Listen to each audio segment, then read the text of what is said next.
ఇంకా బొక్కే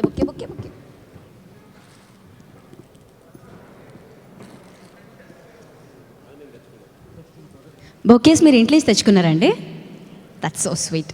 okay, and మళ్ళీ మేము బొకే తీసుకునే డ్యూటీ కూడా మేమే తీసుకుంటున్నాం, ఇచ్చేయండి. Thank you.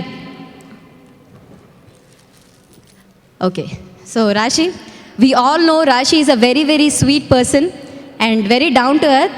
అండ్ ఈ సినిమాలో అంటే ఆడియో లాంచ్లో కూడా అందరం విన్నాం, దిల్ రాజు గారు అన్నారు మా సినిమాలో హీరోయిన్ కొంచెం బాగుండాలి అని అన్నారు. కానీ ఈ సినిమా తీసిన తర్వాత దిల్ రాజు గారు కూడా డిసైడ్ అయ్యారు కత్తి లాంటి హీరోయిన్. అసలు కామెడీ టైమింగ్ ఎరగొట్టేశారమ్మా. అసలు ఏంటి ఆ బలన్ శ్రీదేవి క్యారెక్టర్ ఎలా ఉంది మీరు చేసేటప్పుడు? How was it? చాలా మంచి క్యారెక్టర్ అండి. I think I'm very lucky as a heroine. Anil సార్కి థ్యాంక్స్ చెప్పాలి ముందుగా. ఎంత మంచి క్యారెక్టర్ ఇచ్చినందుకు ఒక కమర్షియల్ ఫిల్మ్లో, because it's very difficult for a heroine to get such a role in a commercial film. So thanks to him. And నాలో ఒక మంచి కామెడియన్ని బయటికి తీసుకొచ్చారు.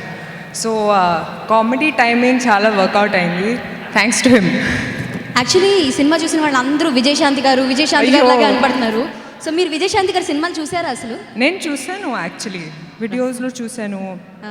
Body language and everything, she's like my inspiration, but no comparison. ఏమన్నా చెప్పారా అసలు? అంటే హిందీ హీరోయిన్లు వచ్చి తెలుగు మాట్లాడుతుంటే ఎంత బాగుంటుందో, మన హీరోయిన్స్ని పొగుడుతుంటే ఇంకా బాగా అనిపిస్తుంది. Please subscribe. Please do subscribe. Please subscribe. Please subscribe. Please subscribe to our YouTube channel.